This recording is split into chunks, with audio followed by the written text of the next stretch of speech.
नमस्कार दोस्तों, मैं आज आपके सामने एक ऐसा प्रसंग सुनाने जा रही हूँ जिसे सुनकर आपको अपने कन्हैया पर और विश्वास दृढ़ हो जाएगा। आपको अपना विश्वास मजबूत रखना होगा और ये मेरा प्रसंग जो मैं आपको सुनाने जा रही हूँ, इसे आप आंख बंद करके पूरा सुनिएगा।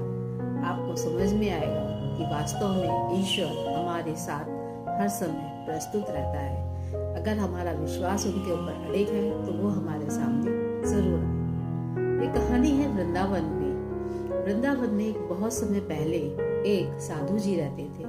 उन्हें साधु जी जो थे वो सबको शिक्षा दिया करते थे। कृष्ण भगवान की लीलाओं के बारे में चर्चा करते थे। उनके रूप का गुण का बखान करते रहते थे कि हमारे कन्हैया कितने खूबसूरत हैं, उनके मुख पर कितना तेज है, वो उनके कितनी सुंदर सुंदर बाल है, कितनी मोहनी सूरत है। उतनी मोहनी सूरत को देख के हर एक का मन मोह लेते हैं। और आज भी बांके बिहारी मंदिर में पर्दा हर क्षण में डाला जाता है ताकि बांके बिहारी किसी के ऊपर मोहित होकर उसके साथ चले ना जाए। ये है हमारे बांके बिहारी की खूबसूरती।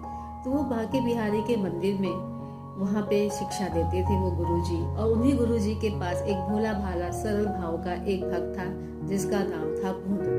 भोंदू जो उसको भोंदू इसीलिए कहते थे क्योंकि वो मन का बड़ा सरल था। उसे जो कोई भी जो कुछ कह देता था वो उसको ही सत्य मान लेता था। और एक दिन गुरुजी बता रहे थे कि वृंदावन के पास जो भांडीर वन है, उस भांडीर वन में कन्हैया आज भी अपनी गैयों को चराने आते हैं। तो भोंदू को लगा तो कन्हैया रोज आते हैं भांडीर वन में, और मैं तो रोज जाता हूँ, मुझे तो कभी नहीं मिले कन्हैया।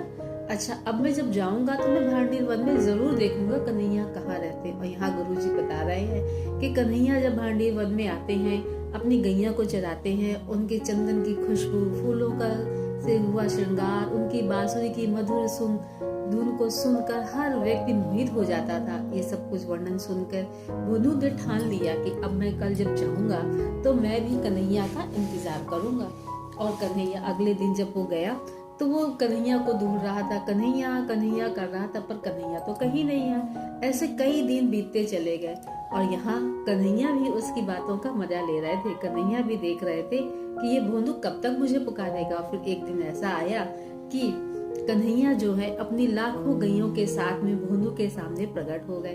वैसे ही खुशबू, चंदन की खुशबू आ रही थी, गायों का चलना, बछियां, छोटी छोटी बच्चियां, सब कुछ, सब लोग, कई सारी गैया जो थी कृष्ण कन्हैया के साथ पीछे पीछे चलती हुई चली आई।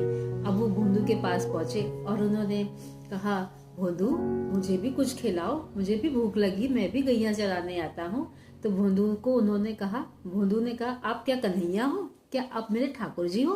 वही ठाकुर जी हो जिनका वर्णन मेरे गुरुजी कहते हैं? तो कन्हैया ने भी कहा, हाँ मैं वही हूँ, मैं वही ठाकुर हूँ। ये देखो मोर पंख लगा हुआ है, बांसुरी है, पीताम्बरी पहनी हुई है। बस उसको विश्वास हो गया कि हाँ यही हमारे ठाकुर जी हैं। अब वो बस ठाकुर जी के साथ में खाना खिलाया।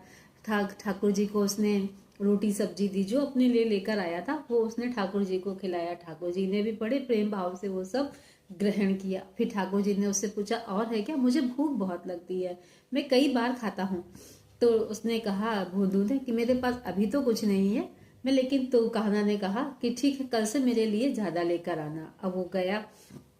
अगले दिन जो था वो अगले दिन भी गया और उसने अपने रसोइया से कहा कि मुझे थोड़ा खाना ज्यादा बांध देना। तो उसने रसोइया ने खाना ज्यादा बांध दिया। अब क्या हुआ, रोज रोज यही होने लगा कि वो कन्हैया के लिए खाना ले जाने लगा। तो रसोइये ने एक दिन उसकी शिकायत करी गुरुजी से कि ये भोंदू जो है रोज रोज ज्यादा खाना ले जाता है, पता नहीं किसके लिए ले जाता है, ऐसा तो नहीं है खाना बांटता हो और अपना नाम कर रहा हो कि हम खाना बांटते हैं। तो गुरुजी ने कहा, चलो अच्छा देखते, ले जाने दो उसे। तब उसने गुरुजी ने उससे पूछा भोंदू से कि भोंदू तुम किसके लिए खाना ले जाते हो इतना? तो भोंदू ने कहा कि ये मैं खाना जो है ठाकुर जी के लिए ले जाता हूँ। आप ही ने तो वर्णन किया ठाकुर जी का, आप ही ने तो मुझे बताया कि कन्हैया वहां पे गैया चराने आते हैं, तो मैं तो उन्हीं के लिए भोजन ले जाता हूँ। तो गुरुजी ने कहा, ठाकुर जी आते हैं तुमसे भोजन लेने? तो उन्होंने कहा, हाँ ठाकुर जी आते हैं। तो गुरुजी ने कहा, ठीक है, तो अपने ठाकुर जी को कल लेकर आना, मैं भी उन ठाकुर जी से मिलना चाहता हूँ। तो भोंदू ने कहा, सच में मैं लेकर आऊंगा? तो उन्होंने कहा, हाँ तुम ही लेकर आना।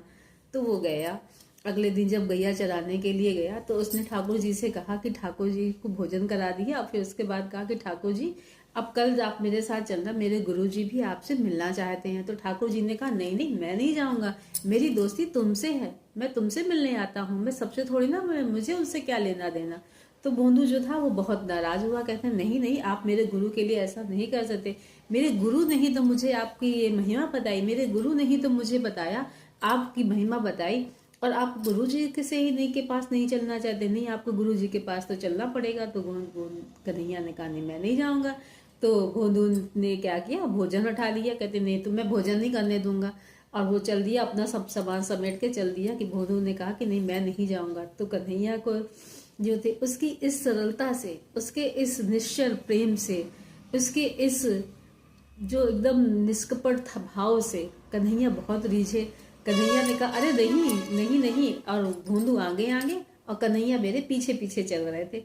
तो भोंदू ने के पीछे पीछे भाग रहे थे, फिर उन्होंने कस के पकड़ लिया, जाके भोंदू से कहा चलो अच्छा मैं भी चलता हूँ तुम्हारे साथ, तुम नाराज मत हो, मैं चलता हूँ तुम्हारे साथ। और कन्हैया जो है भोंदू की पीठ पर बैठकर चलने लगे। और जब चलने लगे, जैसे ही वो आश्रम आया, और आश्रम में जब गुरुजी ने देखा कि ढेर सारी गैया, खूब सारी गैया, बछियां, बछड़े सब चले आ रहे हैं, और इतनी मनमोहक खुशबू चारों तरफ रह गई, इतना सुंदर माहौल हो गया, इतनी खूबसूरती रह गई कि ऐसा लग रहा था कि जैसे साक्षात ईश्वर यहाँ प्रकट हो गए। अब भोंदू और को देखकर और कहना को देखकर कि भोंदू जो है ठाकुर जी को अपने कंधों पे बिठा के लेकर आया, जिसके कंधों जो पूरे ब्रह्मांड को देखता है उसके कंधे, वो जो ब्रह्मांड पे रखता है वो उसको भोंदू अपने कंधों पे बैठा के ला रहा है।